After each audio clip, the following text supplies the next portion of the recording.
Oh. Oh. Good day, babes. Me again. Today is November 14, second day of our field survey here in Puerto Princesa, Palawan. And it's a bright, sunny morning. Liwanag, good day to field work. We're supposed to fly my drone there was sudden rain. So nagkaroon bigla ng ulan. Then I was not able to fly my drone together with the enumerators and the coordinator and our guide there. Hopefully I can do that today. So see you. Gonna leave now. Have our data collection.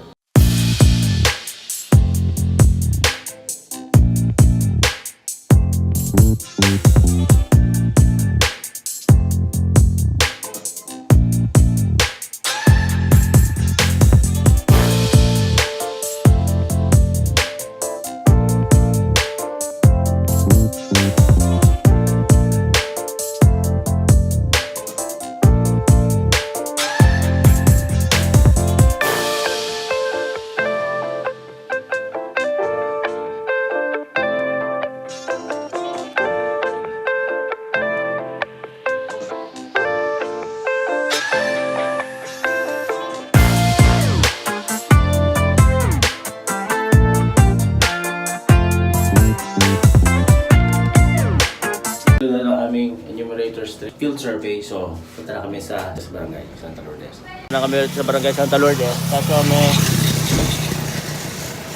may happening yata. Day 2 na. Hi, bakit kami sir hindi kasama? Kasama kayo syempre.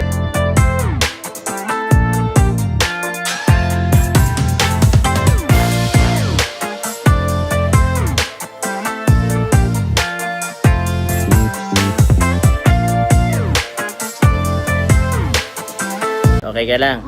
Marami na natawag na farmer to. Ayan, mahusay dito yan sa Santa Lourdes. Pag sa Puerto Princesa. Okay yan, okay yan. Problema, nag-brown out. Buti na lang, mainit-init, madilim. Buti na lang, tablet ang gamit. Kasi pag tablet, maliwanag yung computer natin. Nakukuha na pa sila. Problema, pagka nag-drain ang battery, wala tayong pan-charge. Ay, tayo makicharge sa kotse. So, magcha-charge tayo sa kotse. Pwede.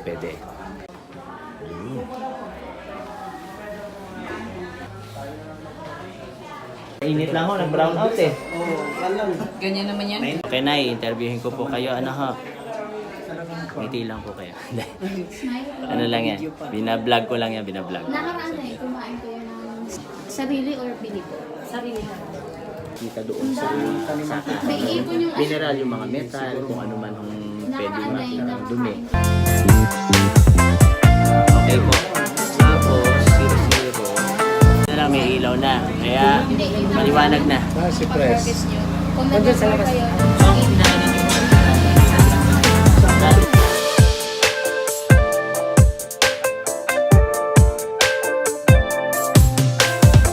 Gani, ayos ba? Kailan na tayo? 16? 16. Apat na lang. Sana ma-achieve namin pagka hindi mag-house to household survey kami ni Gani. So far, so good.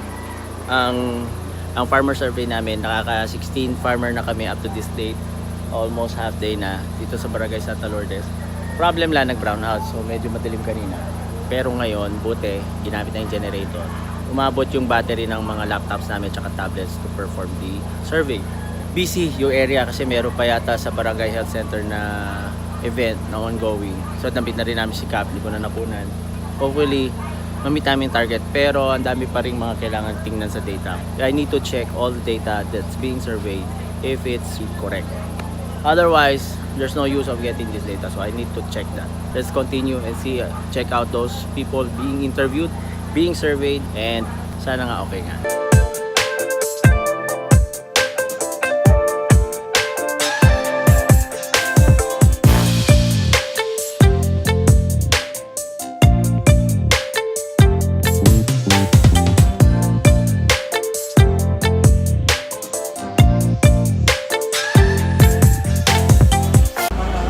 Library ng Barangay Santa Lourdes.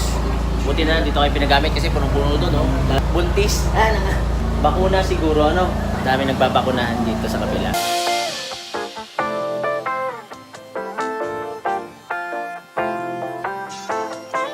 okay na yung interview namin. 4 farmers na lang to achieve the 20 respondents.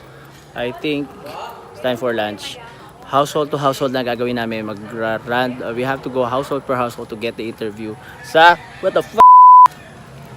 sa farmer. And kakain na kami.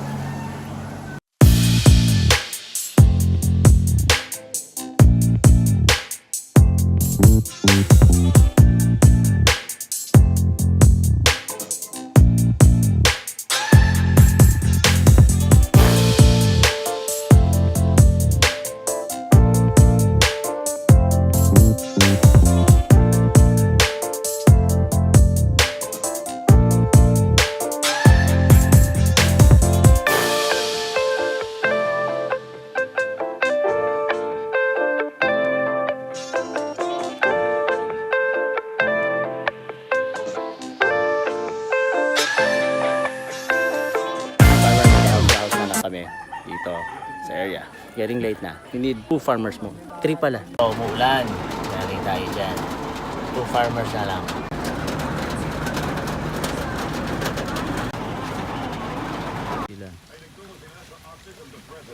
Soil sample si Gani tsaka si Albert yung kasama namin sa Puerto Princesa. Nag-interview na yung kasama namin si JP doon. So, ganito sa field. You will encounter rains like this which is unforgiving sometimes. Tsaka yung road, rough terrain. You have to go to this. So, ganyan ang buhay sa field work. Huge respects to the field researchers. So, maghihintay pa kami ng isang interview namin. Hopefully, we can finish. Then, I will analyze, preliminary check. After mag-check, tingnan natin kung may mga outliers or errors. Then, ma-follow up pa natin hanggat nandito pa tayo sa Palawan. Very isolated area. Yan sila, layo.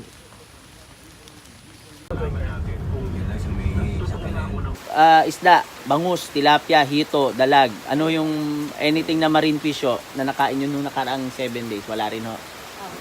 Sa isang farmer, ang putik. Teka. Punas kayo sa damo. Oo, punas.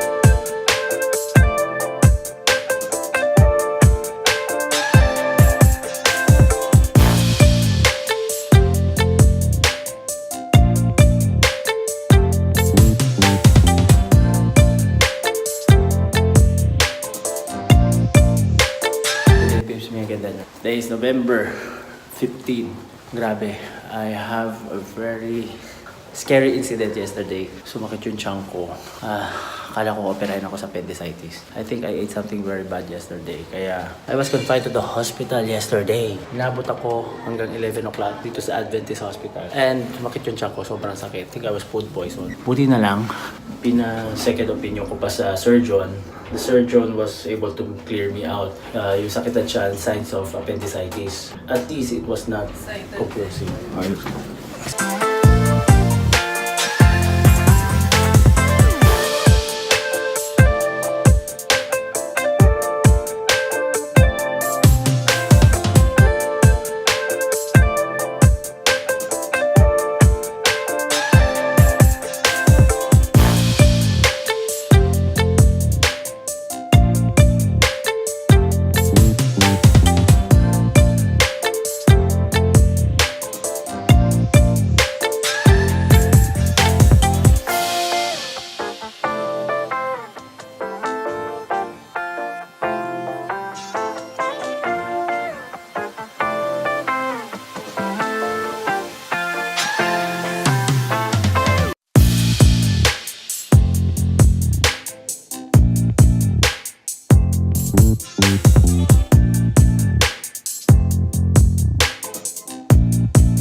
Gani, Roxas, kasama ni Ma'am Zes. Kahit sumakit yung tiyan ko, okay naman. Survive. Dito kami, meet namin yung Mayor ng Roxas. After almost 2 hours na ride. 3 hours from dito, pang El Nido. Dito pala ang mga cashew nuts. Dito sikat. Kami na lang pupunta with the municipal agriculturist dito sa Roxas. Kahit na maulan, punta kami sa farm area. Ayan yung service namin. Ito pala ang opisina na... O ayan o, tinan mo, kasoy. Pumayag ito si Kuya. Kasi alam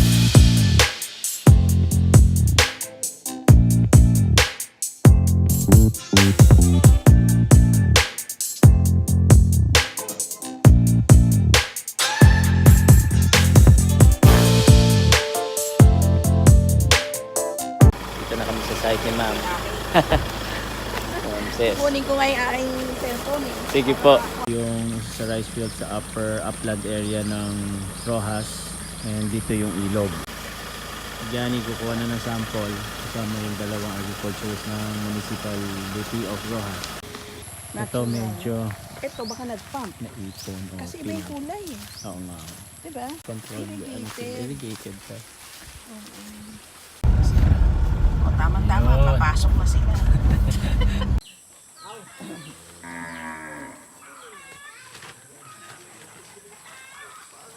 Yung hinarvest niya nakatabi dun sa soil, so pwede i-match. Think makakapag-interview kami. Tingnan ko rin yung drone shot. Survey ang matagal. Yan si Ana. Si Gani. Sama namin. Magara. Barangay Magara. Sa Roxas. Palawan. Rice field. So, try ko mag-drone shot. Tingnan natin kung makakapag-drone shot ako. Kahit na yung ordeal ko, masakit pa rin tiyan ko. Medyo mihilab. At least hindi appendicitis kasi muntikan na ako ma-opera. Buti na lang. Kung hindi, pag inopera ka, tigil ang aking field work. Na-misdiagnose ako doon. Muntikan na. So, now it's just gastroenteritis. Maybe food poison doon sa huling kinain ko. Kaya okay kakain. Basta-basta. Try to draw a drone here sa topography itong Roxas to see the downstream water from the top down to the farmer's field.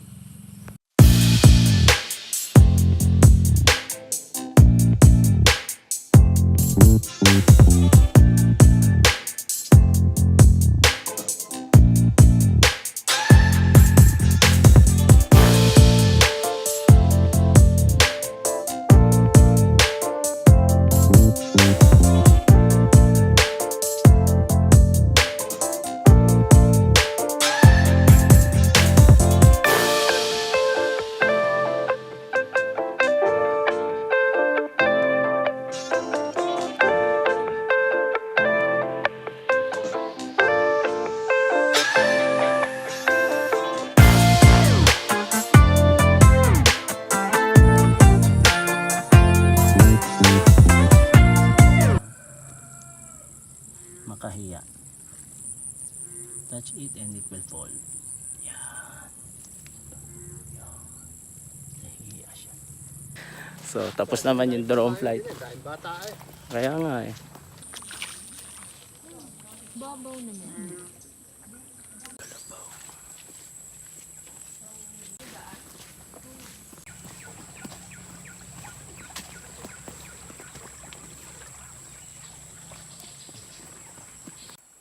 May maliit na daanan dito ng unang ilog. Sabi dalawang ilog daw. So isa pa to sa dalawa.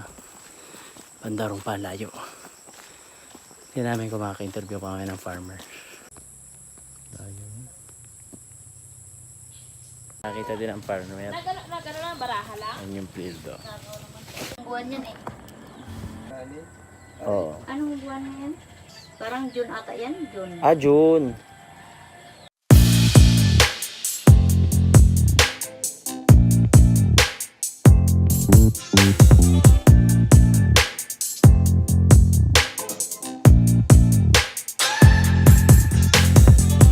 Tapos na yung data collection namin dito sa Roxas. 3:30 na. Ngayon pala kami kakain tanghalian. Kasi sila order dito sa ano ba to? Show dito sa Roxas. 500. Kasoy. Oo nga no. NFAD.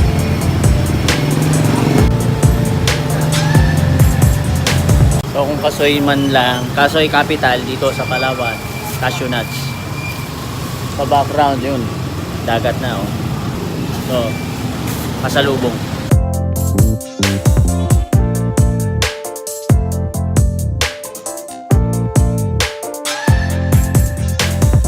Ah, 2014 lang. 2014 lang.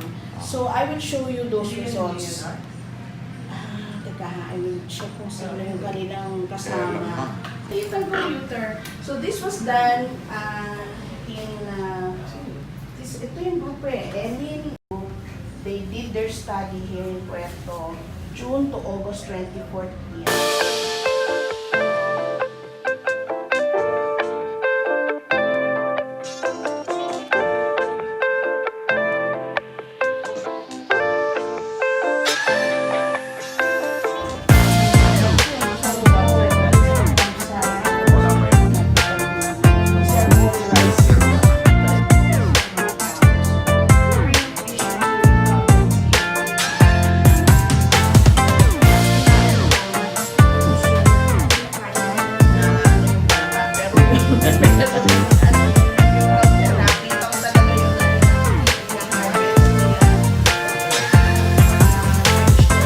Ito yung bar area sa 5th floor ng Hotel Centro. With the mayor, Ma'am is explaining the study, the purpose of the study. Dito sa mercury content, all the minerals being identified here. So, yung Mercury ma, Mercury. mercury, non-mercury. Ay, rice talaga! Rice talaga. Ano po to? Special. Specialties. Special rice po yan galing sa Benguet. Ano ito? Pero galing Pareho rin ang pagluto nito. Yes. So may ano po yan?